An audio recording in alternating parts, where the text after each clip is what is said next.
My son put his hands on me in my own kitchen, and I did not say a single word. But the next morning, when he came downstairs thinking his disrespect had gone unpunished, he froze in terror when he saw who was sitting at my dining room table. I was at the head of the table, smoothing out the lace tablecloth. When Michael walked in with that air of his, like he owned the world, he did not even notice the swelling on my lip. He was too focused on himself. He grabbed a biscuit, took a bite, and started talking about how things were going to change around this house. But the words got stuck in his throat when the chair next to me moved. His face, still red from the alcohol the night before, turned gray instantly, as if he had seen a ghost. The biscuit fell from his hand and crumbled onto the floor.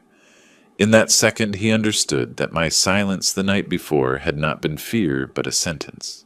But for you to understand how we got to that breakfast, that felt more like a courtroom, I have to introduce myself properly. My name is Arthur Sullivan. I'm 68 years old. I'm a widower, and I live in an old neighborhood in a southern port city, the kind with old houses with wide porches, wooden balconies, and huge oak trees shading the street. I have always been a quiet man. I raised my son alone after my wife Mary passed away.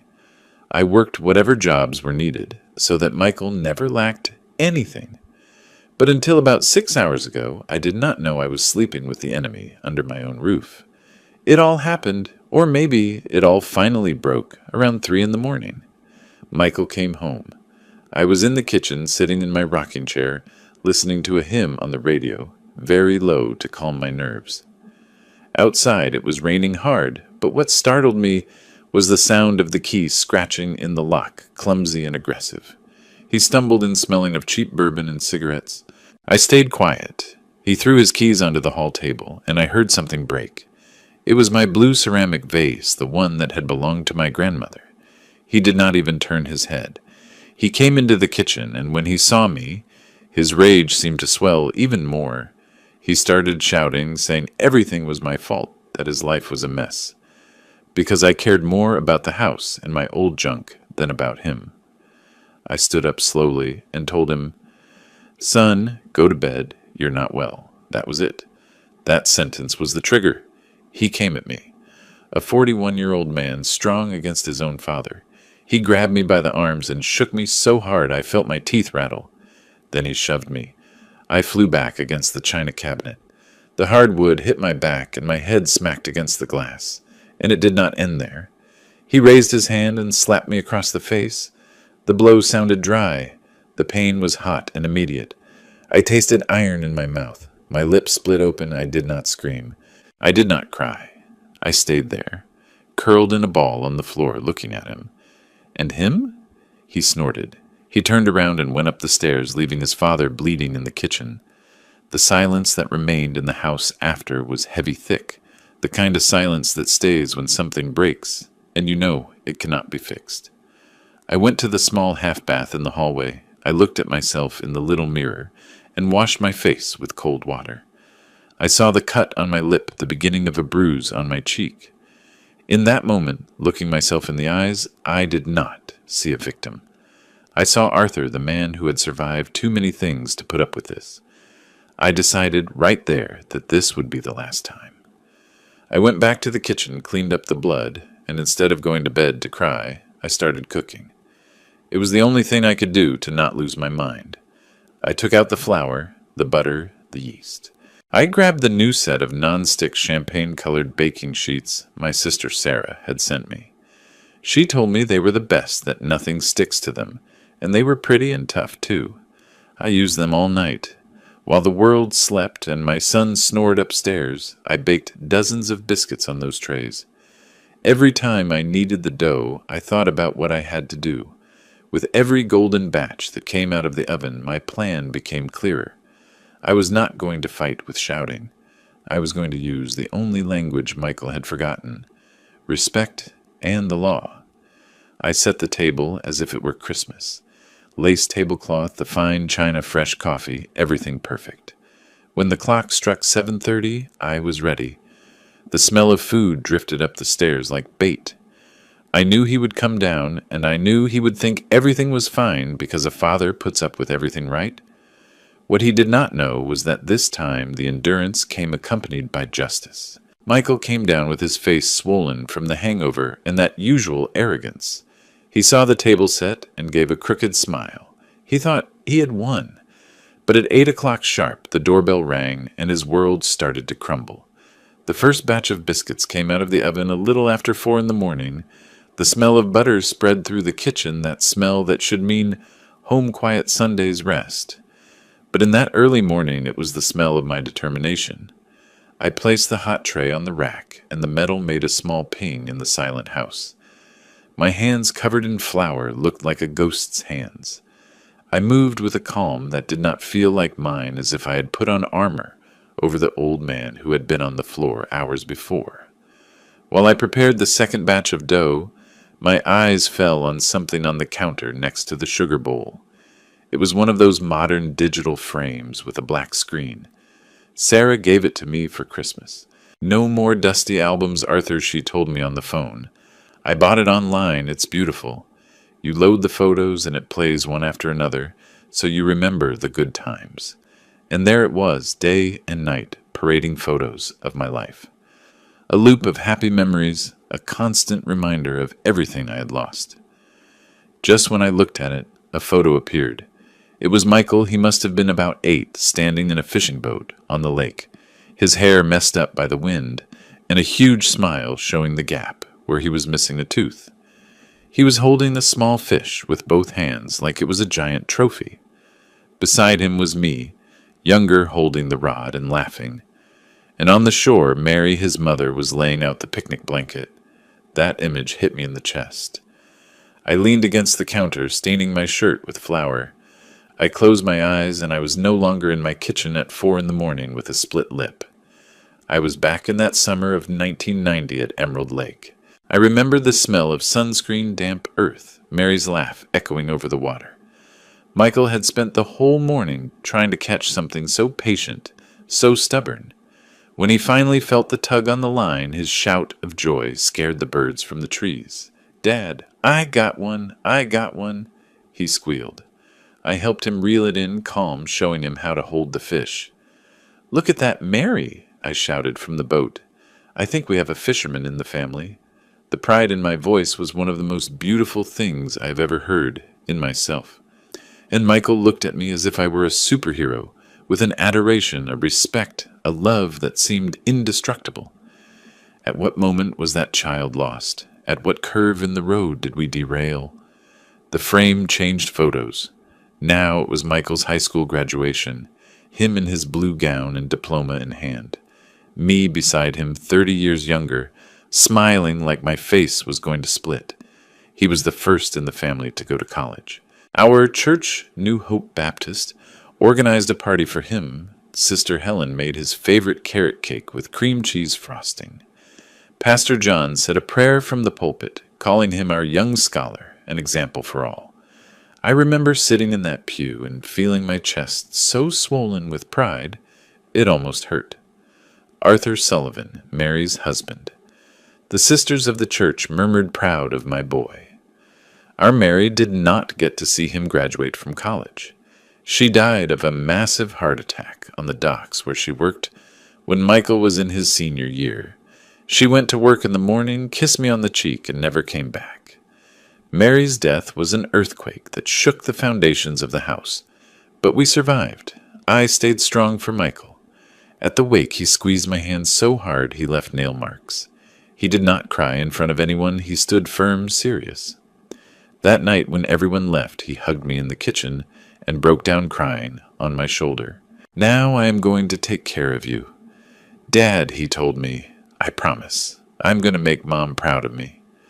And for a long time he did. He graduated with honors, got a good office job at the same port where his mother worked, bought a decent car, helped with expenses. On Sundays, he took me to church, sat beside me in the pew, and sang the hymns with his deep voice. The old folks in the neighborhood looked at him and said, "Arthur, you did a good job." Mary would be proud of that boy. I lived off that pride. He was my son, my light. Seeing my son turned into a good, respected man was proof that all my sacrifices had been worth it. The image in the frame changed again. A more recent photo, a barbecue on the patio about 3 years ago for the city festival. Michael was at the grill wearing an apron that said King of the Grill. He was a bit heavier, but he looked happy. The neighbors were there, Judge, Linda, her husband who was still alive then. It looked like a perfect life straight out of a magazine, but happiness sometimes is just a photograph, a frozen instant. Because it was right after that barbecue when the cracks started to show. It all started at his job. Restructuring was the word they used. The port was modernizing, bringing in new people with new ideas. Michael's position, secure for almost 20 years, was suddenly optimized. They demoted him, sent him to a corner with far fewer responsibilities, and what is worse for him, much less respect. For Michael, it was not just losing a title. It was as if they had erased his mother's memory. He felt that Mary's legacy, a woman who gave her life there, had been insulted. He did not tell me the details at first. He just became quieter. But it was a different silence from mine that morning. His was sharp, full of thorns. He started coming home later. His breath smelled of alcohol, but I pretended not to notice. Long meeting, he would lie, and I pretended to believe him. Then money started to get scarce. "Dad, can you lend me $200? I will pay you back at the end of the month." I gave it to him. He never paid it back. Then it was 500, and it went on like that. The first time he raised his voice at me in a way that scared me, I will never forget it. It was over something stupid, a kitchen faucet that was dripping. I had asked him 3 times to check it. That Saturday, I asked him again while I was washing some collard greens. He was sitting reading the paper. He did not even look up. "Let it drip, damn it," he muttered with a rudeness that threw me off. But sun water is being wasted, and the noise makes me nervous. Then he exploded. He threw the newspaper on the table with such force that the coffee cup jumped. He stood up, and for the first time he towered over me. He was no longer my boy, my proud youth, but a big, enraged man. "A faucet!" he shouted, and his voice boomed in the kitchen. "You worry more about a damn faucet than my life, which is going down the drain. If Mom were here, she would not have allowed this. She was a real woman. She would have fixed it. But no. I got stuck with you. An old man who worries more about a faucet than his own son." I took a step back. My heart was racing wild. I grabbed the edge of the sink with wet, cold hands. It was not so much what he said, but his eyes. There was something in them I had never seen, a dirty, poisonous resentment. And for the first time in my life, I felt fear of my own son. Not fear that something would happen to him, fear of what he might do. I did not answer. I watched him grab the car keys and leave, slamming the door. I stayed in the kitchen listening to the drip. Drip, drip, drip. Each drop marked the beginning of a new era in this house, the era of fear. I sighed, returning mentally to that cold morning. The smell of biscuits filled the oven again. I took out the tray with the heat hitting my bruised face. The digital frame changed again. A photo of Mary and me on our wedding day, so young with so much hope. "Oh, Mary," I whispered to the empty house, "you would not like at all the man our son has become." I reached for the bowl to start the 3rd batch. I was going to need a lot of biscuits. I had important guests for breakfast, and I knew Judge Linda loved my biscuits with peach preserves. The old grandfather clock in the living room struck 5. The deep chimes expanded through the house, marking another hour of my vigil. I already had 3 trays, cooling golden biscuits, lined up like little soldiers. My kitchen, which had always been my refuge, my place of creation, had turned into a war room. My body was starting to send the bill. My back, where I had hit the cabinet, hurt with a constant stab. My swollen lip throbbed. Exhaustion was getting into my veins like a slow poison. I needed coffee. Strong. I went to the counter and pressed the button on the coffee maker. It was one of those programmable ones I bought a few months ago, red, beautiful, matching the kitchen accents. I had bought it, thinking that if Michael woke up with the smell of fresh coffee, maybe he would be in a better mood. Maybe he would not get up with that black cloud over his head. How naive. Trying to sweeten the bitterness of a man with the smell of coffee. For months, that coffee maker had been just another tool in my routine of walking on eggshells. I made sure the coffee was ready. His favorite mug, a big blue one, clean in its place, the newspaper on the table. Any detail out of place could be the spark for a whole day of insults or punishing silences. While the hot water started to drip onto the filter and the aroma filled the kitchen, I let myself fall into the chair for a moment. I closed my eyes. The pain in my back intensified, and with it came a wave of memories from the last 2 years. They were not like the happy photos in the frame. They were memories I always pushed to the back of my mind. After that first explosion over the faucet, nothing was ever the same. That incident opened a door inside him, a door through which a monster came out that I did not know. And I, out of fear, out of shame, out of a father's love that was rotting, let him make a nest in my house. The final firing came 6 months later. They called him in on a Friday afternoon, put him in the boss's office, and gave him a cardboard box for his things. 20 years thrown in the trash. He came home pale, carrying the box, as if it were a coffin. He did not cry or scream. He left the box in the middle of the living room, went up to his room, and locked himself in for 2 days. I knocked on the door, brought him food, begged him to come out. Nothing. On the 3rd day he came out, but he was no longer himself. What little remained of that proud boy the church applauded disappeared. Since then everything was my fault. If it rained, it was my fault. If his football team lost, it was my fault. And above all, his mother's absence was my fault. You never understood her, he would scream at me with breath smelling of liquor at 3 in the afternoon. Do you think she was happy killing herself at that port? She gave her life for you and for this house. And what did you do? You turned the house into a museum. You worshipped the chair where she sat more than the son she left you.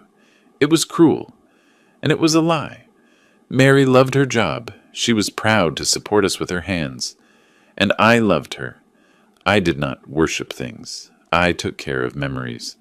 But how do you explain that to someone who has decided to rewrite his history to justify his misery?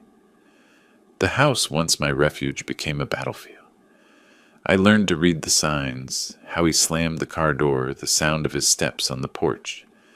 I could guess just by that if the night would be screaming or frozen silences. Both things were torture. The financial manipulation got worse. He stopped asking to borrow. He started demanding. He started using my credit card without permission. I saw the statements. Charges at bars, liquor stores. I tried to talk to him. Michael, we have to control the spending. The answer was always the same. It is my money too, the money Mom left. Or do you think this house runs itself? He forgot that I had my own pension. Mary's pension and what I still earned doing repairs and small jobs for the neighbors. But in his head, everything was his. The house, the money, and apparently I was also at his disposal to be used and mistreated. I became a prisoner in my own home. I stopped inviting my friends for coffee. Sometimes my neighbor and best friend, Judge Linda, would look over the fence. Arthur, is everything okay? I have not seen you for days. And I lied. Oh, Linda, it is the rheumatism, you know. I am resting. The shame ate me alive. How was I going to admit that my son, the pride of the neighborhood, treated me like a rag? How could I tell her I was afraid inside my own 4 walls?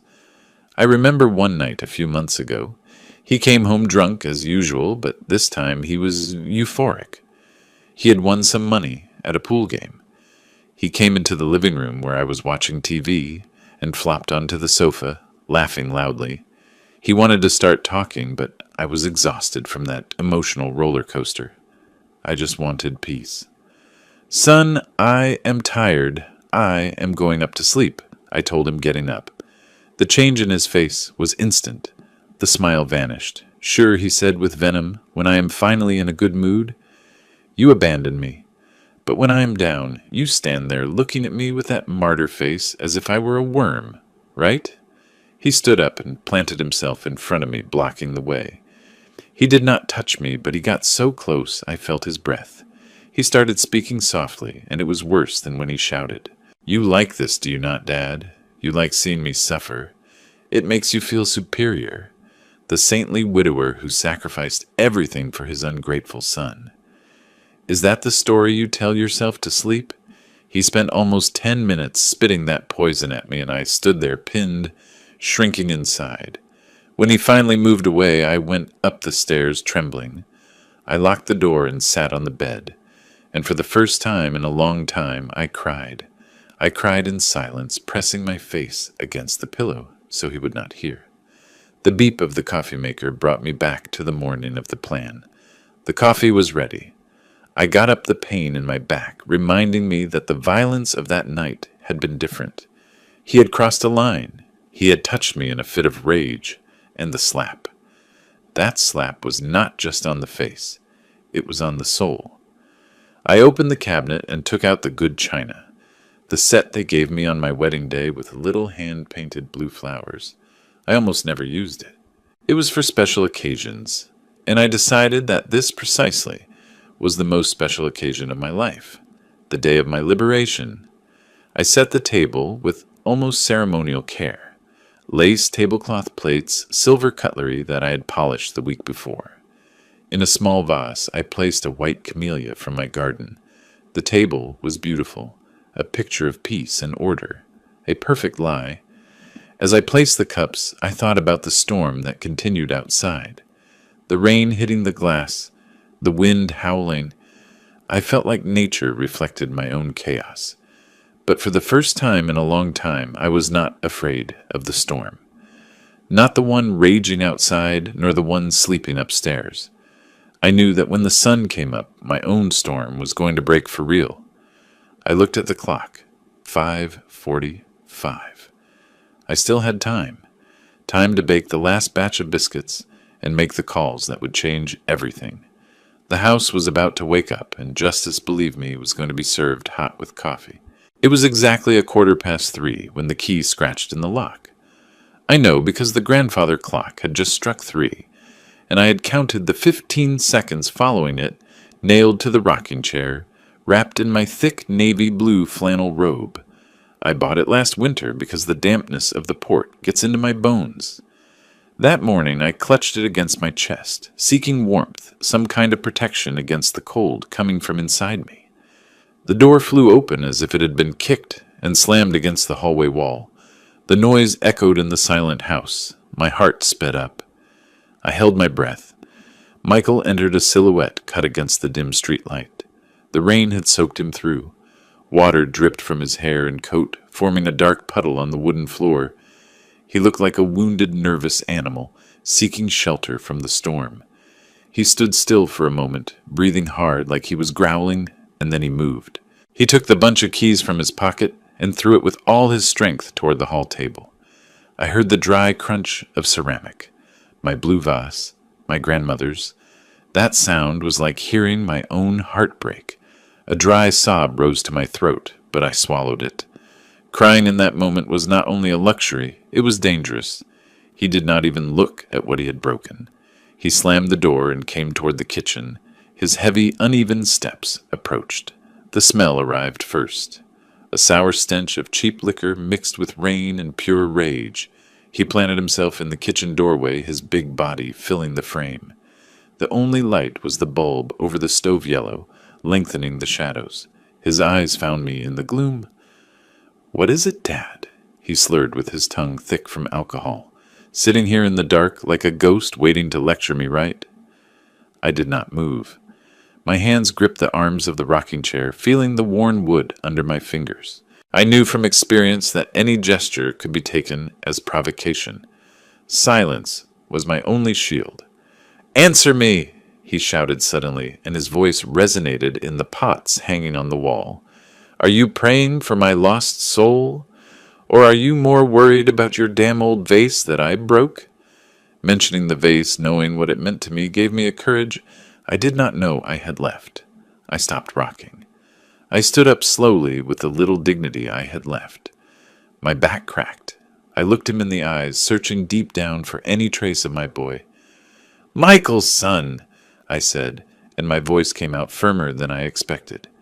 "I am not going to lecture you. I just want you to go upstairs and rest." You are soaked. You are going to catch a cold. We will talk tomorrow when you are better. It was the worst thing I could say. Trying to be reasonable with someone who has lost their reason is like trying to put out a fire with a teaspoon of water. My words, my calm, my fatherly concern sounded to his ears like an insult, like I was treating him like a kid. His face twisted into a grimace of fury. "Do not tell me what to do," he roared, taking another step toward me. He pointed at my face with a trembling finger. "You do not understand anything. You never understood anything. You live in your fairy tale world, with your old junk, your memories, the ghost of Mom. The real world is out there, Dad, and it is eating me alive. And you sit here and tell me to go to bed.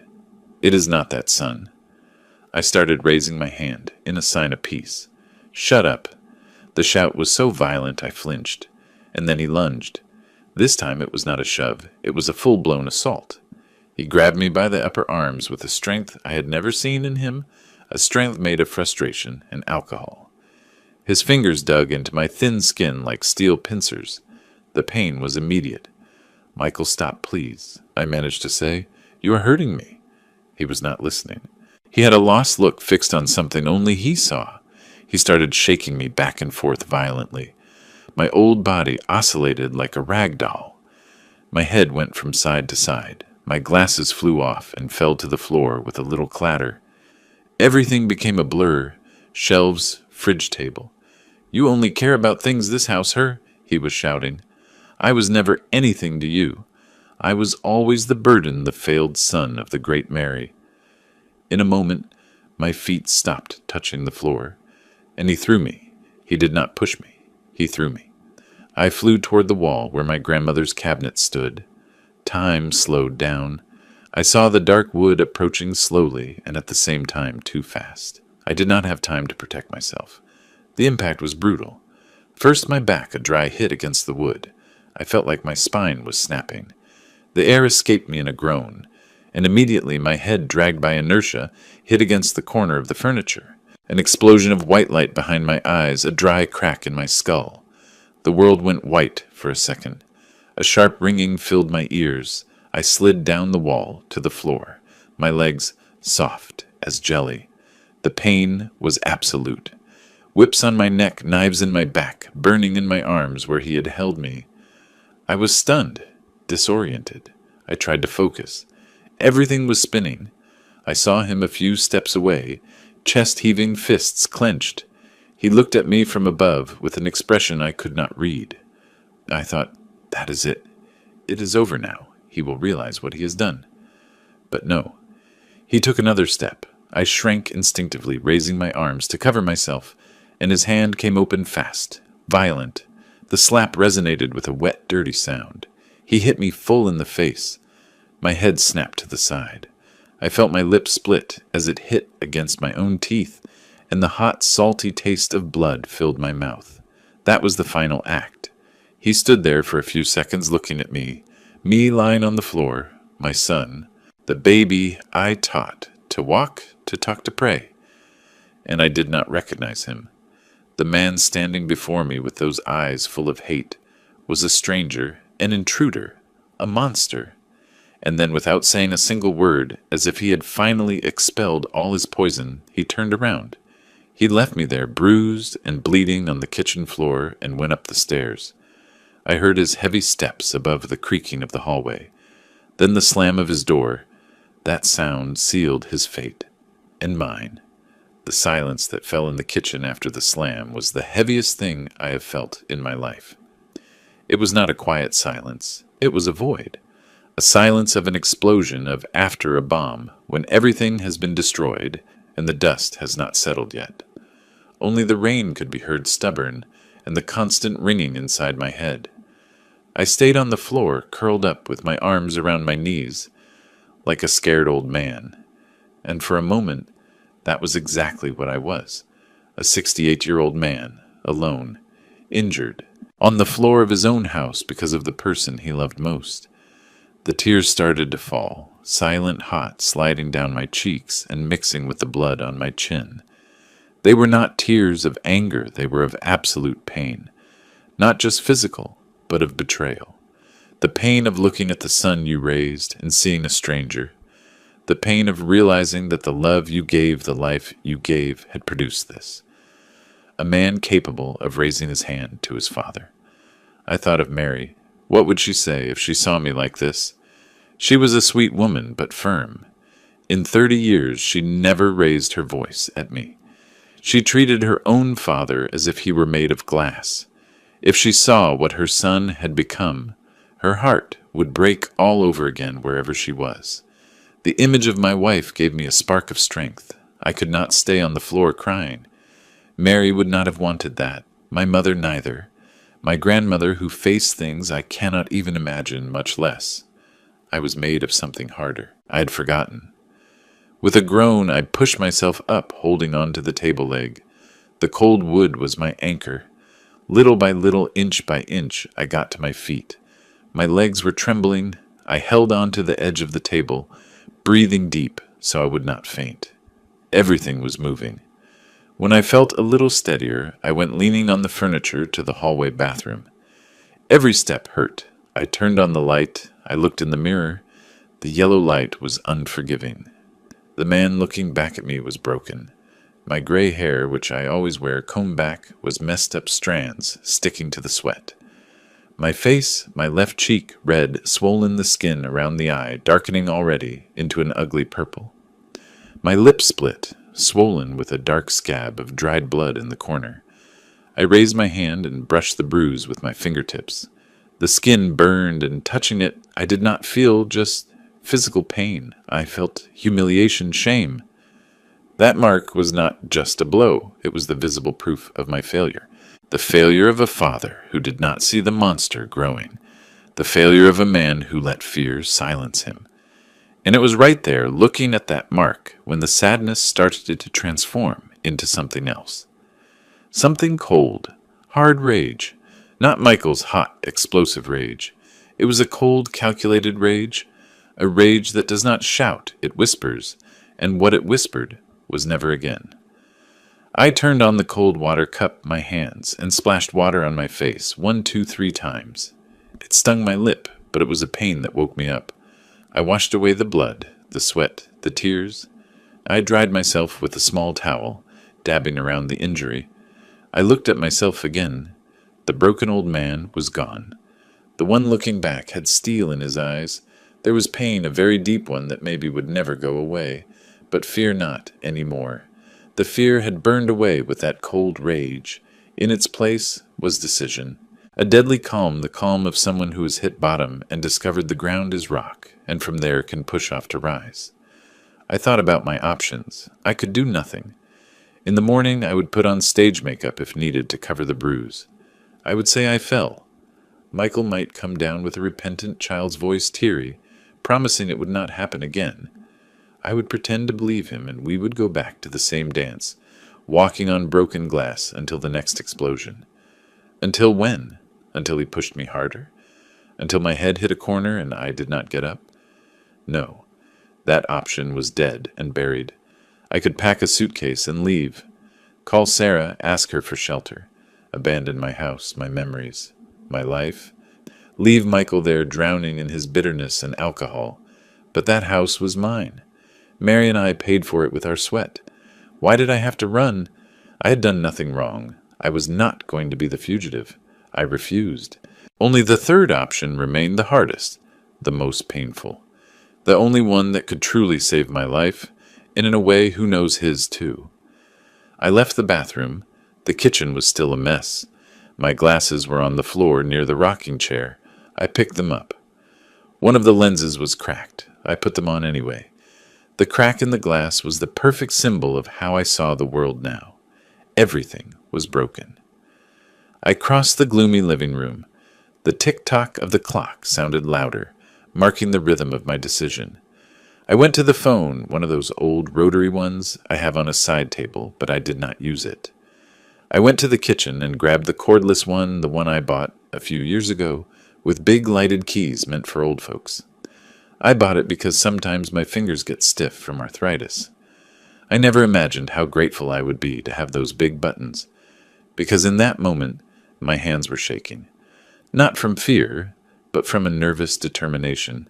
I took the device to the dining room. I sat in my chair at the head of the table, the same chair where hours later everything would happen. I took a deep breath and made the first call. The night was still dark, but my mind had never been so clear.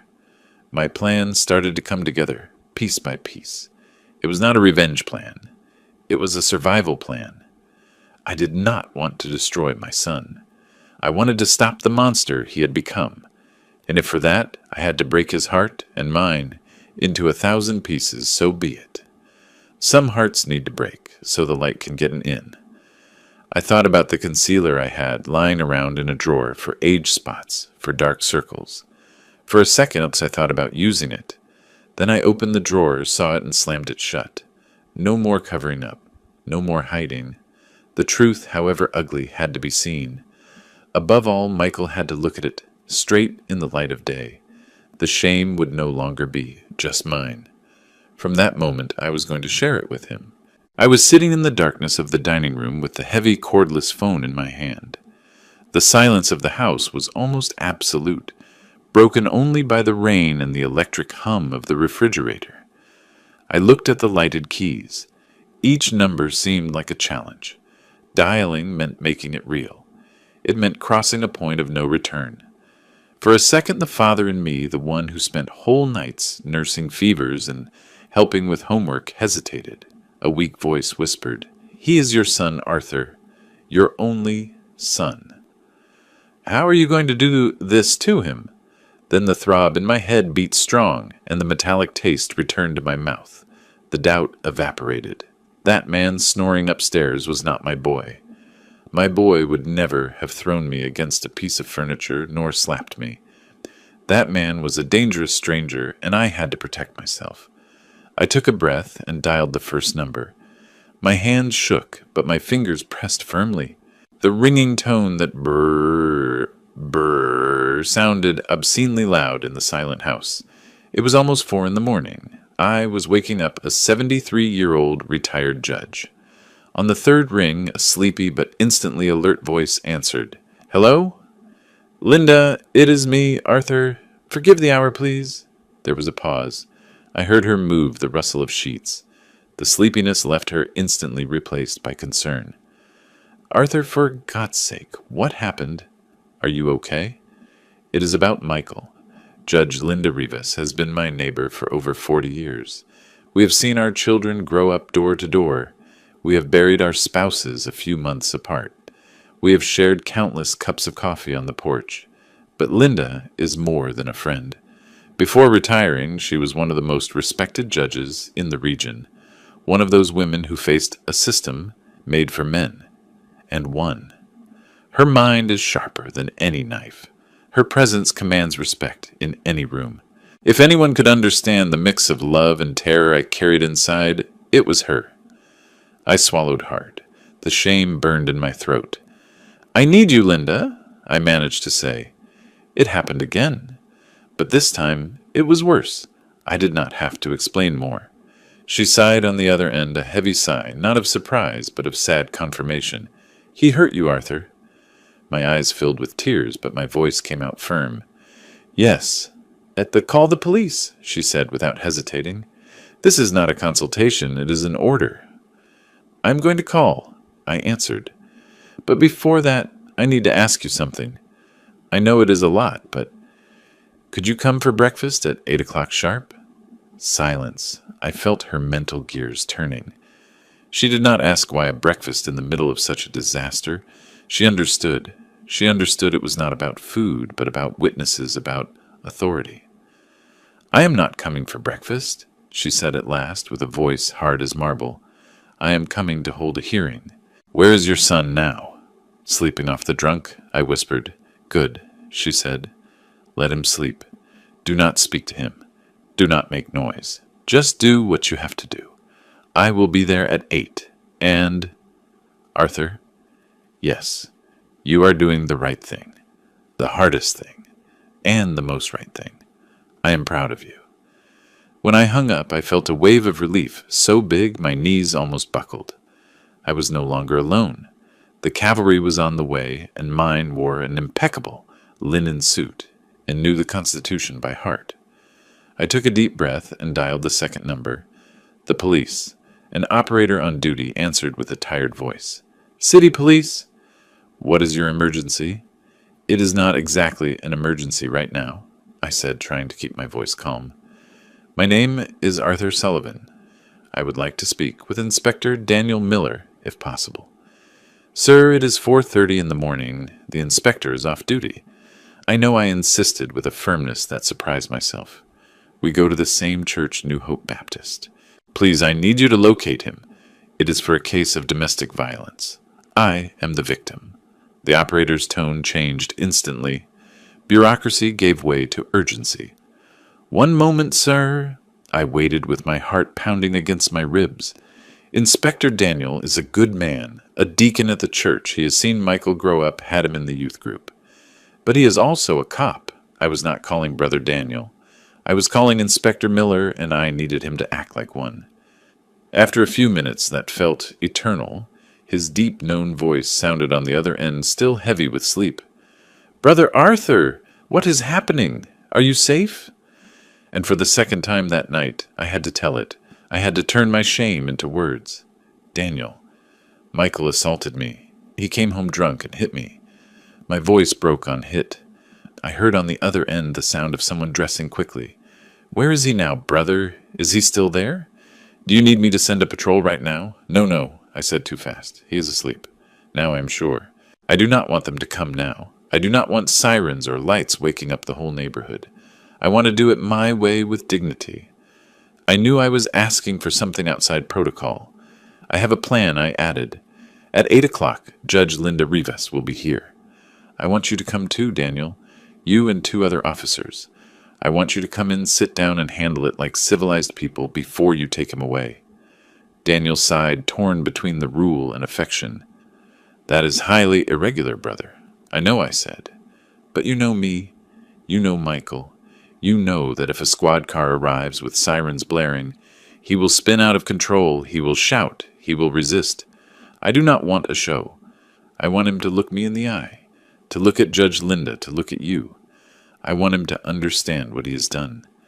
I do not want it to be another drunk dragged out of his house. I want him to feel the weight of his people's disappointment. Do you understand me?" He kept silent a moment. "I understand you," he said finally. "At 8 o'clock sharp, I will be there. But promise me something. As soon as we hang up, lock your room. If he wakes up and something happens, call me immediately. I promise." "Thank you, Daniel. May God watch over you, brother." He hung up. 2 calls made one personal one left. I dialed Sarah's number in the Capitol. She answered on the first ring, as if she had been waiting. "I knew it was you," was the first thing she said. "I felt it." "What did he do to you?" "That is my sister. She has always had that invisible thread with me." I told her everything. The broken vase, the shouting, the shove, the slap. She listened in silence. Only her breathing could be heard. When I finished, she did not say "I warned you," or "You should have left sooner." She just asked, with a voice tight with rage and affection, "What are you going to do?" "I called Linda and Inspector Daniel." I answered, exhausted. "They are coming at 8. I am turning him in." A sob escaped her. "Oh, Arthur." "Oh, I am so sorry." "I know. I just wanted you to know. Someone in the family needs to know what I am doing, so that if I ever doubt you remind me of tonight, I will remind you," she promised. "Tomorrow morning I am taking the first bus. I will be there by afternoon. Thank you. Take care, and remember this. You are the strongest man I know." I hung up. I placed the cordless phone on its base. The 3 pillars of my plan were standing: moral authority, the law, and family. I was exhausted, broken to the soul, but at the same time I felt strangely light, as if a 2-ton weight had been lifted from my back, the weight of silence. I looked at the clock. Almost 6. The sky was starting to lighten from a deep black to a bruised gray blue. The storm outside was subsiding. I had 2 hours. 2 hours to finish breakfast, to get cleaned up, to prepare for the final battle. I went to the kitchen and started making the peach preserves. Justice, after all, was going to be served with a bittersweet taste. The gray light of dawn started to sneak through the windows, revealing the silent disorder of my vigil. Flour on the floor, dirty bowls in the sink, the sweet, heavy smell of biscuits permeating everything. The sky was pale, washed by rain. It was the calm after the storm, and I felt a similar calm inside. Strange cold, but firm. Fatigue weighed on my shoulders like a cloak. But my mind was working sharp, less than 2 hours. I had to set the scene. It was not enough to have the law on my side. Michael needed to see what he was losing, see in a concrete way the home he was destroying, the father he was throwing overboard. The punishment would not be just legal, but visual and emotional. I started cleaning the kitchen with a new energy. I washed the dishes, scrubbing hard as if I wanted to scrub all the filth off my own soul. I dried them, put them away. I swept the flour from the floor. In 20 minutes, the kitchen shone as if the violence of the night had never happened. It was a facade, a pretty orderly lie, just like my life for the last 2 years. Then I busied myself with the food. The biscuits were done, piles of them on a white ceramic platter. I went to the pantry and took out a can of peaches and syrup. I emptied the contents into a saucepan. I added brown sugar, a pinch of cinnamon, and grated nutmeg. While they simmered, the sweet, spiced smell mixed with the butter. It was the smell of Michael's childhood. When he got sick, I made him that same jam to eat with toast. He called it my sweet medicine. What irony! That morning I was preparing the bitterest medicine of his life, and he did not even suspect it. While the preserves thickened, I put a big pot with water and salt to make grits, nice and creamy, with butter and a little sharp cheese at the end. Soul food the old-fashioned way, but that day they tasted more like a Last Supper. While the water boiled, I focused on an important detail: the knives. I had a set Mary gave me years ago, but the handle of my favorite knife had cracked. Sarah, always attentive, sent me a new set of German steel in a wood block. I kept them razor sharp. I took out the small knife to cut fruit, strawberries, melon, to garnish the table. Every cut was clean, precise. I moved like the man I have been all my life, a practical cook. But that morning there was something else in my hands, the precision of a surgeon preparing for an operation on which the patient's life depended. And in a way, my life depended on what was about to happen. With the food almost ready, it was time for the table. I opened the china cabinet, the same one I had hit. I ran my hand over the dark wood, feeling the history in every grain. Inside was my inheritance, the wedding china, my mother's glasses. First, the tablecloth. I went to the hall closet and took out the best one white linen, with lace handmade by my grandmother. I used it so little it still smelled of the lavender sachets in the drawer. I spread it over the table.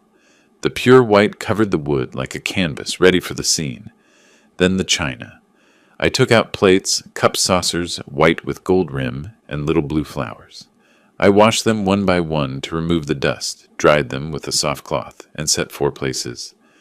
One at the head for me, another to my right for Judge Linda, another to my left for Inspector Daniel, and the last one at the other end, opposite me, in Michael's place.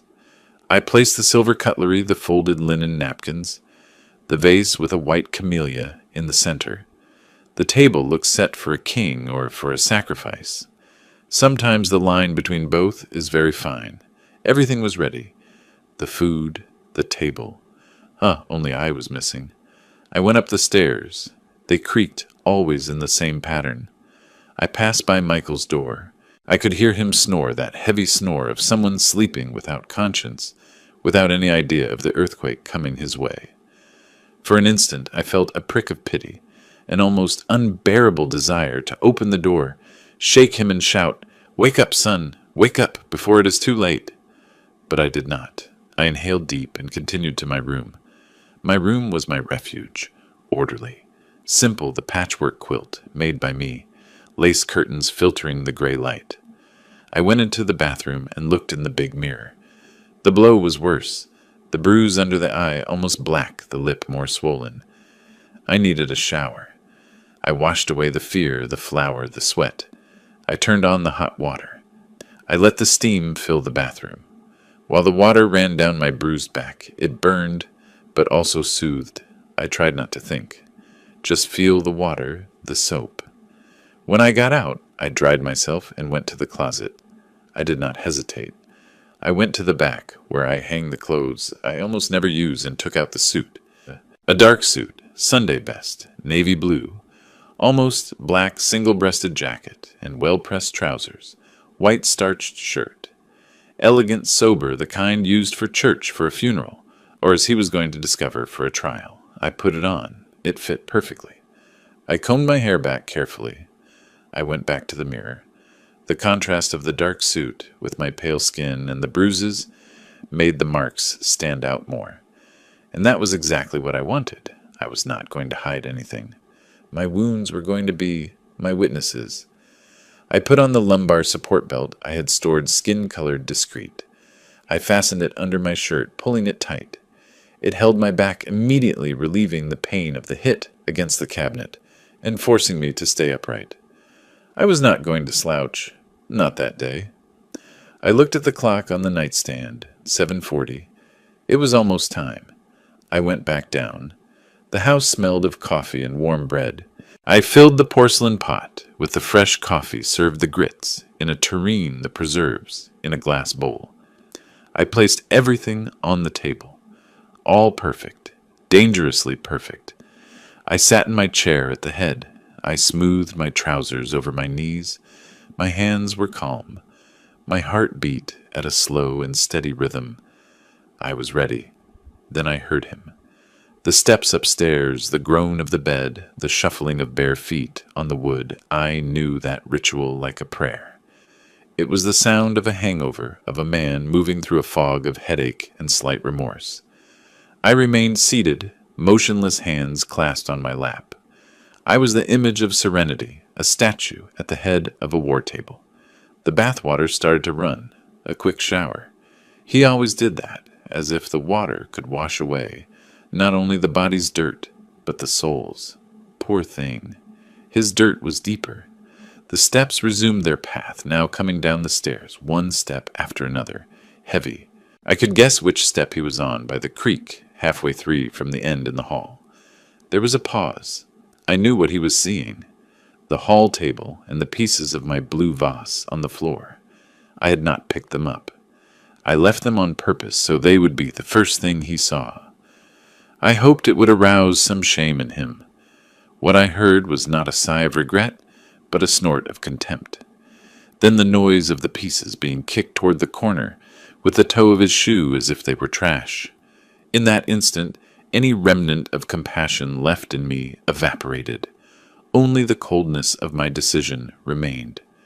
And then he appeared in the dining room frame. He stood there, leaning on the jamb, blinking from the light. The morning sun came in through the big window, illuminating the set table.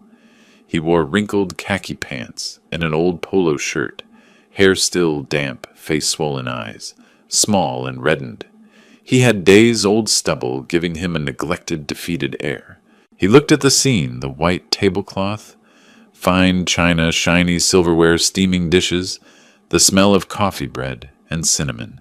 He frowned, confused. He expected shouting reproaches, or, at most, my resentful silence. He was not prepared for that unexplained celebration. He looked at me and for the first time seemed to see my face. I saw how his eyes stopped a second on my swollen lip, on the bruise on my cheek. His reaction was not horror or guilt.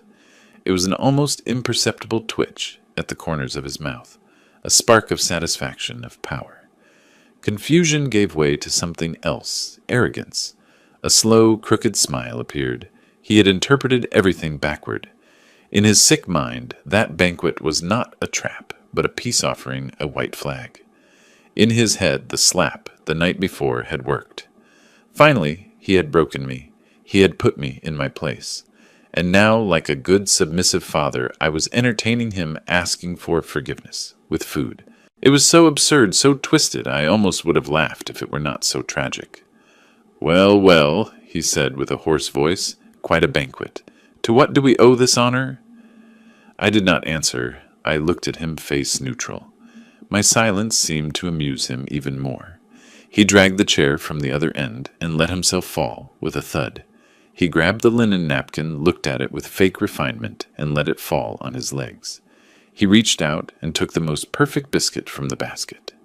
"We have to admit it, Dad," he said, raising it like a toast. "Nobody makes biscuits like you." He took a huge bite. He chewed with his mouth open, dropping crumbs on the white tablecloth.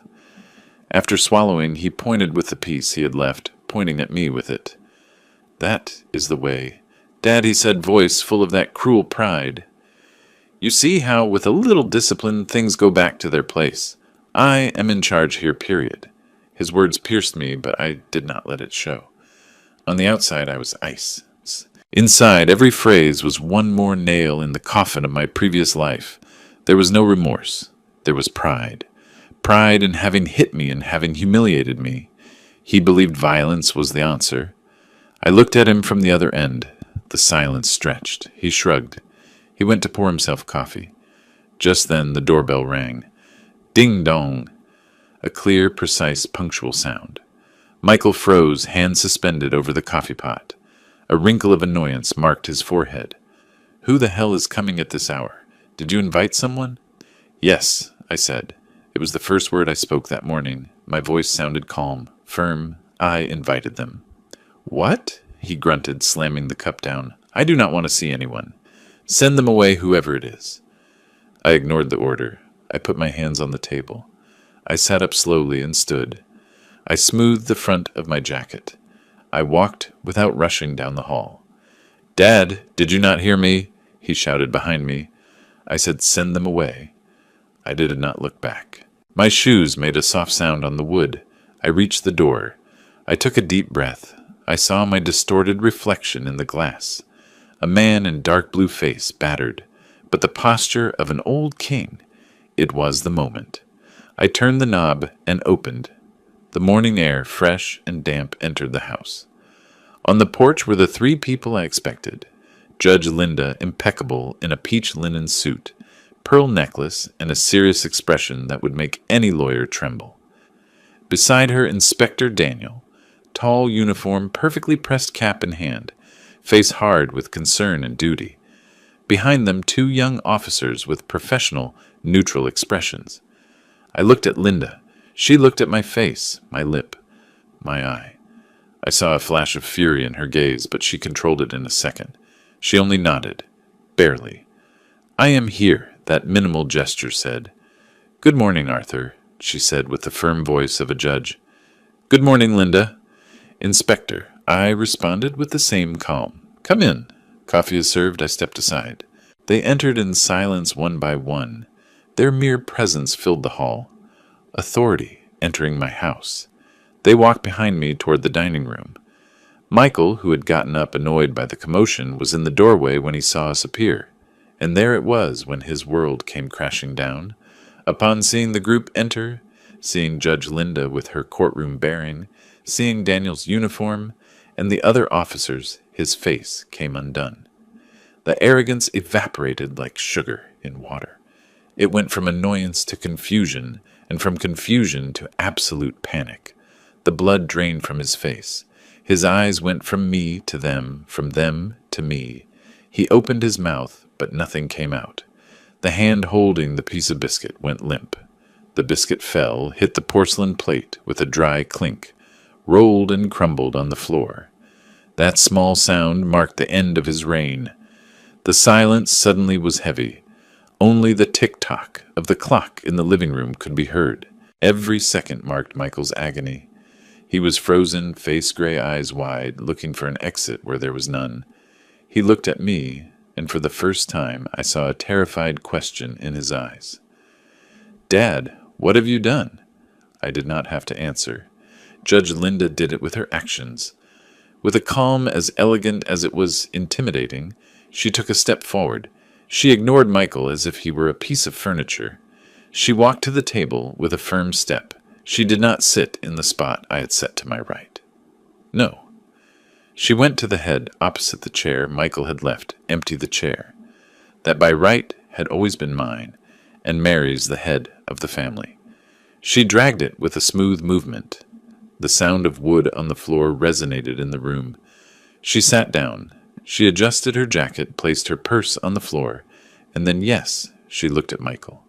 There was no anger or compassion in her look, only the weight of 60 years of friendship with me and a lifetime applying the law. It was a look that stripped the soul. Under it, Michael seemed to shrink. That big man who hours before had thrown me against the wall now looked like a clumsy, scared child standing in a room too big for him. The inspector and the other 2 officers stood in the doorway, positioned strategically. They said nothing. It was not necessary. Their uniforms, their belts with the weapons, said it all. They were the consequence. Judge Linda reached out and took the porcelain pot. "This coffee smells wonderful, Arthur," she said, with the same voice she would use at a tea for seniors. She poured a cup, added a little milk, stirred with a silver spoon. The tinkling of metal against porcelain cut the tension. She took a sip, put the cup down carefully, and finally spoke to Michael. "Michael," she started, and her voice was low but filled the room. "I remember when you were a boy, and you came running to the fence with a dandelion in your hand. Look, Aunt Linda, a flower for you." She swallowed. "I remember you carrying my market bags, even though they were heavier than me. You were so polite, so attentive. Let me get that Aunt Linda, do not strain yourself, you used to say." She paused, took another sip. Every word was a small blow of reality, the description of the man he should be, versus who he was now. It was not an accusation, it was a eulogy. "Your mother?" she added, and Mary's name hung in the air. Would she be so proud of that boy? The one who became a man, entered college, the pride of the neighborhood of his father. She looked at me a second, then back to Michael. Her tone hardened. "Where is that man, Michael?" He opened his mouth. "Aunt Linda, I do not know what you are talking about. This is just a family misunderstanding." It was the worst thing he could have said. "A family misunderstanding?" she repeated with irony. "Look at your father's face, Michael. Look at it well. That split lip, that bruise under the eye. Does that look like a misunderstanding to you?" He lowered his gaze to the floor, to the biscuit crumbs. "No," she said, voice now sharp. "That has a name, and we both know what it is." That was the signal for the inspector. He stepped forward, taking a small notebook from his pocket. His presence became larger. "Michael Sullivan," he said without a trace of the brother. "Daniel we knew from church. In the last 6 months, we have received several complaints from neighbors. Loud music, shouting, arguments at odd hours." Michael shrank even more. "We also have a record of an altercation at the Salty Dog Bar 3 weeks ago. You were seen involved in a fight. You left with a warning." He looked up, surprised. He knew. "And we have notice of 2 traffic stops, where you were almost pulled over for reckless driving after leaving that same bar. In summary," he closed the notebook, "you were already on our radar." A heavy silence fell. And then today at 4:37, I received a call. "Report of assault at this address. The victim, your father, Arthur Sullivan." Every word from the inspector was another nail. His record read aloud in the dining room of his childhood, in front of the man who watched him grow. The humiliation was almost tangible. I stood up. All eyes came to me. My back hurt, but the belt held me straight. I was not going to bend. I walked around the table and stood next to Linda's chair. I put my hand on her shoulder and felt her firmness. I looked at my son. For the first time in a long time. It was he who looked away. "Michael," I began with a voice I did not recognize as mine. It had no sweetness, only the clarity of someone who has crossed hell. "I want you to understand something. This is not about hate. It is about something more complicated." Before coming down to the dining room, I had put a little balm on my lips. No color. I did not want to disguise, just prevent them from splitting more. What I had to say had to come out whole without stuttering. I did not call them out. Of hate. "Michael," I said, marking every syllable. "I called them because I love you." He let out a bitter laugh. You love me? And that is why you call the police? Sometimes I answered without blinking. The greatest act of love is not protecting someone from the consequences of their actions, but putting them right in front of them clear so they cannot dodge them. The room went silent. Only the steam from the coffee moved, rising in little threads. The trap was set, the witnesses in place, the law present. It was time for the victim to speak. Michael gave a nervous little laugh. You call this love? His voice broke. This is betrayal. You hand me over to strangers. It is a family matter, Dad. Ours. No Michael Linda cut in cold as a scalpel. It stopped being a family matter when you raised your hand against the man who raised you. In that moment, it became a matter for the community, for the law, and if you allow me, mine too. The force of that last sentence shut him up. Arguing with me was one thing. Arguing with Judge Linda Rivas, quite another. I still had my hand on her shoulder, drinking from her strength. I looked at my son, that scared man-child across the table, and finally, the torrent of words I had been swallowing for 2 years came out. Family matter, I repeated, voice low but charged. Let's talk about family then. Family is your mother Mary, getting up at night to work a double shift at the port, hands full of calluses back, aching so you could have books and food. That is family. I took a step toward him. Family is me, Michael. When she died, I did whatever sewing, cleaning, carrying sacks, so you would not lack college tuition, so you could have a better life than ours. He sank a little in the chair. And what did you do with that family? I continued now, voice trembling not from weakness, but from a righteous rage. You took your mother's sacrifice and mine and spat on it. You took the pain of your demotion, your frustration, your inability to face life as a man, and turned it into a weapon. And you pointed that weapon at me, the only person in the world who never, never let go of your hand. Tears began to fall, but I did not wipe them. I let them run liquid witnesses of my pain. Night after night, Michael, I whispered. Night after night, I sit in that kitchen and pray. But my prayers changed. Before I asked for your future, for your safety. Now I ask God that you come home and go straight to bed, that you do not speak to me. I ask that your poison does not splash me. I ask to be invisible in my own house. You have turned my home into a prison. You have turned my fatherly love into a sentence. I did not want to hurt you, he stammered, lifting his head at last. His eyes were full of tears, but they were tears of self-pity. I had too much. I lost my head. It will not happen again, Dad. I swear. I swear to God. No, I interrupted, shaking my head slowly. Do not invoke God's name in this house. Not today. How many times have I heard you say it will not happen again? How many hungover mornings crying, asking for forgiveness? And I, like a fool, believed them all. I forgave you. I covered for you. I cleaned up your messes. I lied to the neighbors. I hid my tears. I protected you. And do you know what my forgiveness achieved? I leaned over the table, resting my knuckles on the tablecloth. It gave you permission. My silence and my forgiveness told you it was okay to shout, break, humiliate. And last night they told you that you could hit me. The word hit remained floating, indelible. And do you know what was the worst? I continued in a hoarse whisper. It was not the pain. The physical pain goes away. The bruise will go down. The lip will heal. The worst was your silence after your back going up the stairs, as if you had just stepped on an insect. Your absolute lack of remorse. I looked at the inspector. He had a serious face and moist eyes.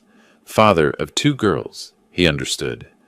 I saw you born, Michael, I continued.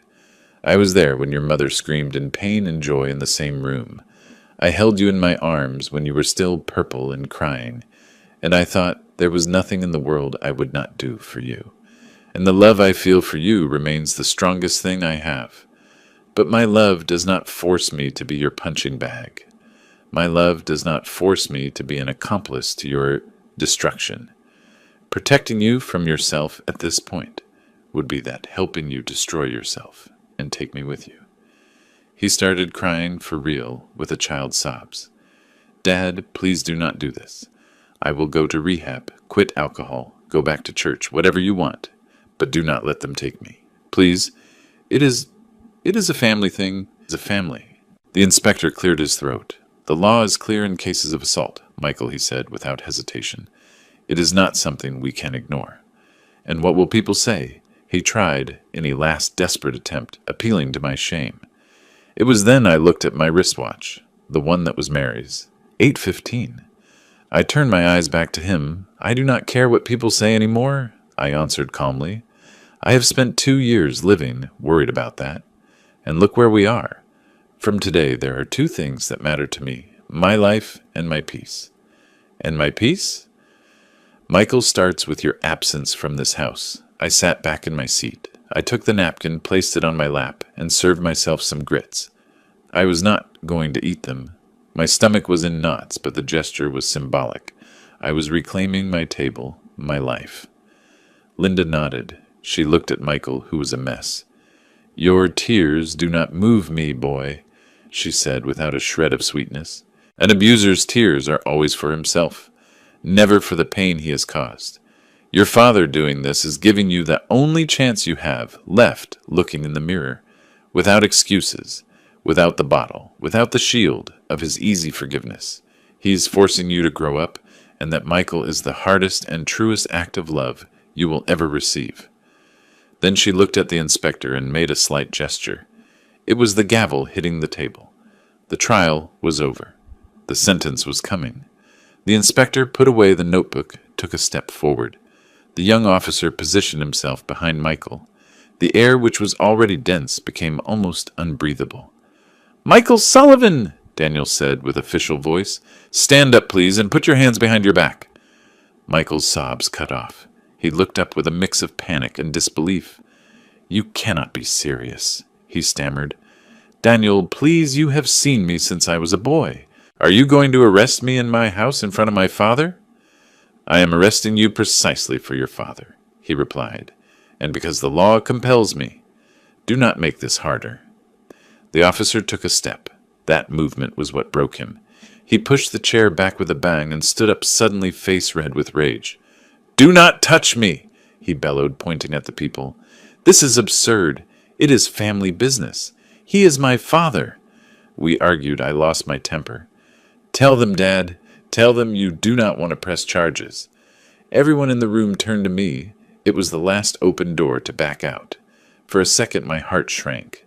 Seeing my son like that, cornered, hurt more than any blow. I had in my hand a silk handkerchief Mary gave me with magnolias printed on it. I had grabbed it, coming down, anticipating tears. I was squeezing it so hard my knuckles had turned white. I looked at him. I looked at that man I myself had brought into this world, the one I taught to ride a bike, to drive, to shave. And I found my voice. I have said everything I had to say, Michael. I answered, voice low but clear. I am not going to lie for you. Never again. Those words were the signature at the bottom of the sentence. His face crumbled. Rage gave way to total despair. His shoulders slumped. Please, he whispered. Do not do this. The inspector waited no longer. With a movement learned 100 times, he took his arm and turned him. The other officer held the other hand, and then it sounded. The metallic click of handcuffs closing the sound of my freedom and his deepest bottom. Michael let out a moan of defeat. He did not struggle any more. He stood still, head down, shoulders slumped, while Daniel read him his rights. It was not exactly the speech from the movies, but the essentials were there. He had the right to an attorney to remain silent, that anything he said would be used against him. As they led him out of the dining room, he passed by me and stopped for an instant. He raised his head and looked at me, face wet with tears. I thought he was going to ask for forgiveness. You are going to regret this, Dad, he said instead with a thread of poisoned voice. You are going to be left alone in this old house with your junk, and you're going to regret it. It was his last attempt to instill fear, but fear in me had died that morning. I looked at him without blinking. I did not feel hate. I felt immense sadness and pity. It may be that one day it hurts me that we came to this, I answered serene. but I will never regret having chosen my own life today." The inspector pulled him gently, and they continued toward the door. I heard them cross the hall. The other officer opened the door. Sunlight flooded in. I did not go to the door. I did not want to see the faces of the neighbors peeking out windows. I did not want to see my son's expression getting into the car. I stayed in the dining room entrance inside. I listened to his steps on the porch, the low voice of the inspector, and then the car door slam, a hollow sound, then the engine moving away, until everything went silent. But it was another kind of silence, not the heavy silence of the early morning, but a light one. Painful, yes, but clean. The silence of a house without fear. I stood there, I do not know how long. My muscles tense for hours started to loosen. The adrenaline left, leaving a ferocious exhaustion. My knees buckled. Before falling, I felt a firm hand on my arm. It was Linda. The officer who had stayed pulled out a chair. "It is over, Arthur," she said for the first time with a soft voice. "It is over." It was then, sitting in my own dining room with the smell of coffee and biscuits still in the air, and my best friend by my side, that I allowed myself to fall apart. I covered my face with my hands and cried. I cried for the loss of my son, for the shame, for the pain. I cried for the child he was and the man he never became. I cried for the loneliness I knew awaited me, and I cried also for the terrifying relief of being finally free. The days after Michael's arrest were the strangest of my life. The house felt huge to me. Every creak, every tick of the clock resonated in the hole he had left.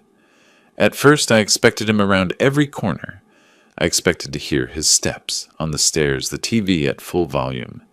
But there was nothing, only silence, a silence that the first few days was as deafening as his screams had been before. Linda and Sarah became my little army. Sarah picked up the pieces of the vase with a quiet rage. "I am going to glue every piece, Arthur," she told me. "But there are things that when they break never go back to being the same." She was not talking just about the vase. Linda took charge of the outside world. She spoke to the neighbors with a short and dignified version of events, cutting the gossip at the root. Michael is sick and needed a serious intervention. Arthur was brave. He did what had to be done. The family asks for respect and prayers. The word of a retired judge weighs more than 100 rumors. They force me to eat. Sarah made soups. Linda brought sweet potato pie. But everything tasted like cardboard to me. I felt like I was watching my life from the outside, seeing an old man move through his house like a ghost. The worst were the nights. Going to bed knowing the room next door was empty. I imagined where he would be in a cold cell with strangers. The father in me screamed, calling me a traitor. I had nightmares. I saw him as a child crying behind bars and me unable to reach him. I woke up face-soaked. On the third day, sitting with me on the porch, Linda gave me the hardest medicine. "Arthur, enough," she said bluntly. "Stop torturing yourself. You did not put him there. His decisions put him there. The alcohol put him there. His rage put him there. All you did was open the door so the consequences could enter. And you only did it when your life was in danger. She was right. I knew it. But a father's heart does not understand logic. It beats to the rhythm of a stubborn love, often blind. That same week I took the first step for my own safety. I had always felt safe at home. I almost never locked up during the day. But the phrase, "he left with you," are going to regret it, drilled into the back of my mind. I called a company and installed discrete cameras on the porch and an alarm system on doors and windows. The technician taught me to arm and disarm everything with a small panel by the door. The first night I punched in the code and heard the beep confirming the house was protected. I breathed a little better. It was just a detail, but it was mine. My safety no longer depended on anyone's mood. The second step came on advice from Pastor John. He came to see me, brought me a little book of Psalms, and sat with me a good while. "The body heals, Brother Arthur," he told me, "but the soul needs another kind of doctor." He gave me the card of a psychologist, Dr. Simone, specialized in family trauma. I hesitated. In my generation, we did not talk about therapy. We talked to God, to the pastor, to the neighbors. But the world changes, and I needed something else. My first session with Dr. Simone was anything but easy. Her office was a quiet place, with comfortable armchairs and the smell of chamomile. At first I could not speak. Shame choked me. She did not insist. She simply stayed with me in that silence until I started to cry. And after crying, I spoke. 1 hour straight, of my fear, of my guilt, of my love, of my rage. She listened, without judging. For the first time, I felt someone truly heard me. While I started to walk clumsily toward my own healing, Michael started his. Because of the complaint and my testimony, they charged him with assault. His history of scandals did not help. Linda explained that being a first offense of violence, they probably would not lock him up long, but the judge would almost certainly send him to a mandatory rehabilitation program for alcoholism and anger management. And so it was. He spent 3 weeks in jail awaiting the hearing. It was during that time the letter arrived. A white envelope with the return address of the prison, my name written in his handwriting. My hands trembled. I sat in the rocking chair on the porch to read it with the afternoon sun on my shoulders. I opened the envelope slowly. Dad, I do not really know how to start. I suppose sorry is not enough. I have said and done unforgivable things. I know. These 3 weeks in here, sober, with nothing to distract me, have been the longest and clearest of my life. I have had to look at the man I have become, and I did not like what I saw at all. I saw a weak, bitter man who blames everyone for his problems, especially the only one who has always been by his side. I do not remember everything from that night, but I remember enough, and the image of your face, the fear in your eyes, I will never forget. I hate myself for causing you that. When they put the handcuffs on me, I hated you. I blamed you. But here in this silence I have understood. You did not do this to me. You did it for me. You pressed the emergency button because the plane was falling, and I was too busy arguing with the stewardess. You stopped me, and maybe crazy as it sounds, you saved my life. I do not ask you to forgive me. I do not deserve it. I just wanted you to know that I understand. Thank you for having the courage I did not have. Michael? I read the letter 2-3 times. Tears blurred the lines. They were not just of sadness. There was something of relief, of hope. For the first time in over 2 years, I felt the voice of my true son, not the drunk monster, but the lost man inside, the one who once promised to make his mother and father proud. Still, the road ahead was long. The judge sentenced him to 6 months in a rehab center, inpatient, and a year of probation with mandatory therapy. 6 months seemed like an eternity, but for the first time I saw a light at the end of the tunnel, a long, dark, narrow tunnel, but light at last. In those months I focused on me. I kept going to therapy with Dr. Simone. I went back to the church workshop group. I started inviting Linda for coffee again. Little by little, my house started to feel like home and not prison. The silence stopped scaring me.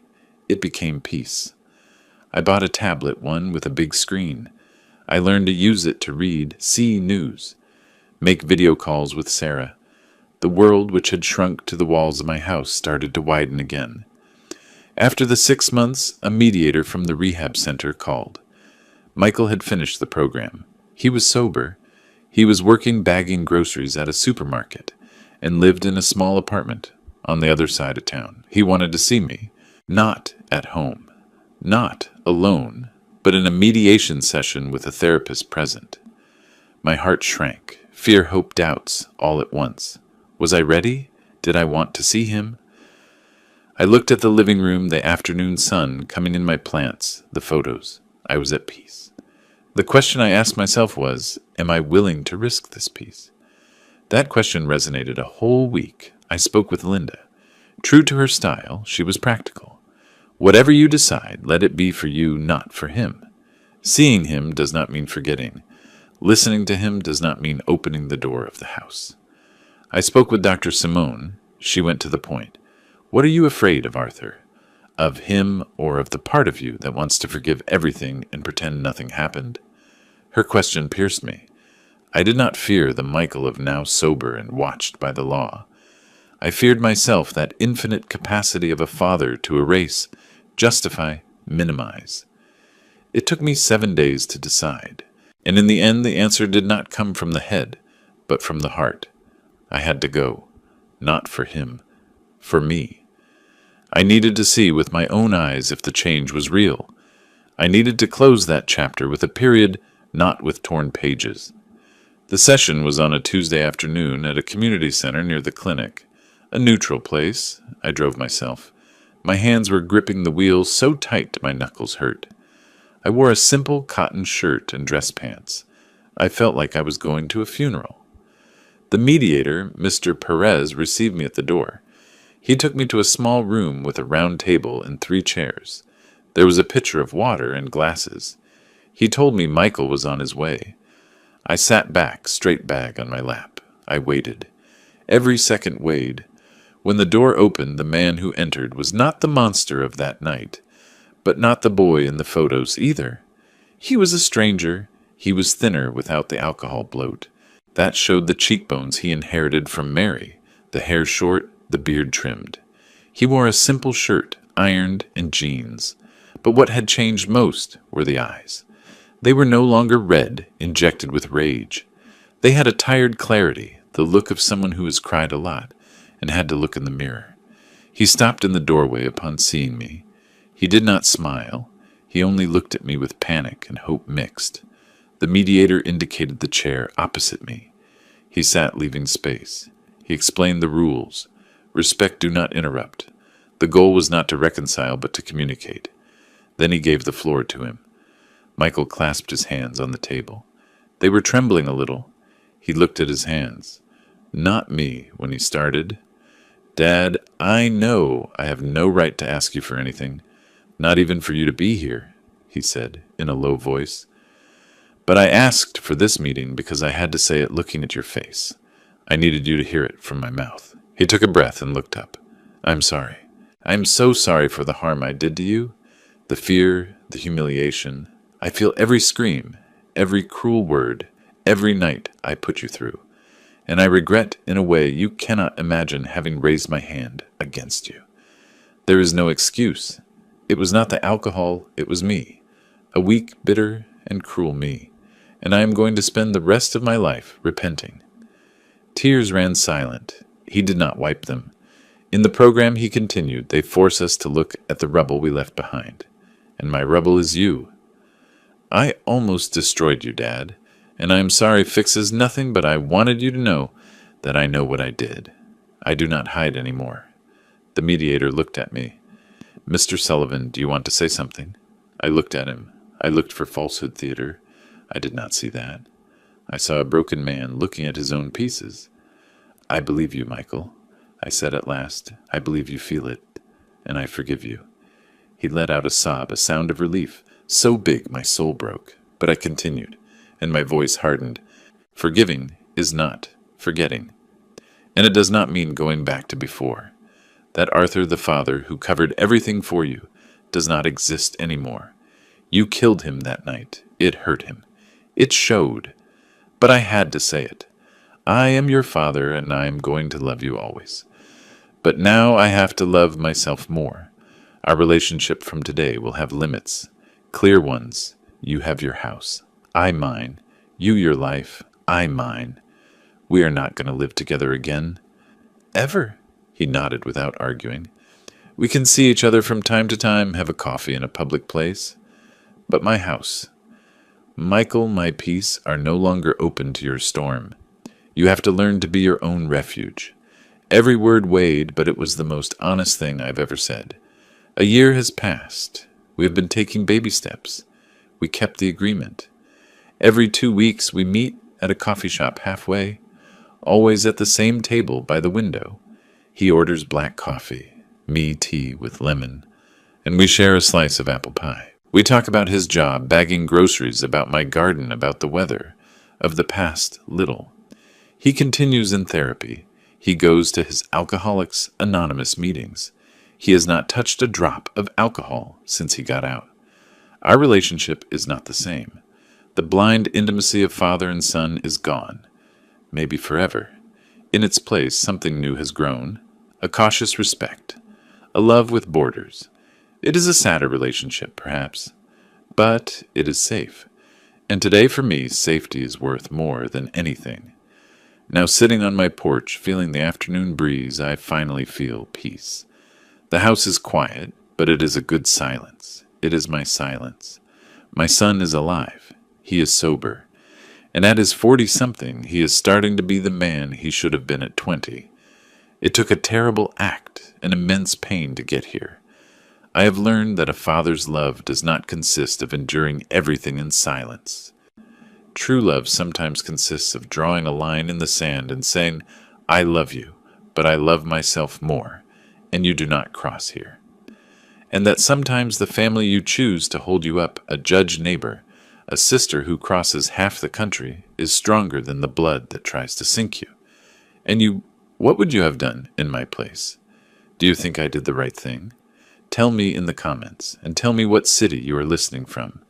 If this story touched your heart, leave a like so I can keep bringing more stories like this. Thank you for your love. Now on screen you will see other stories that I am sure you are going to like. Click on one to keep listening,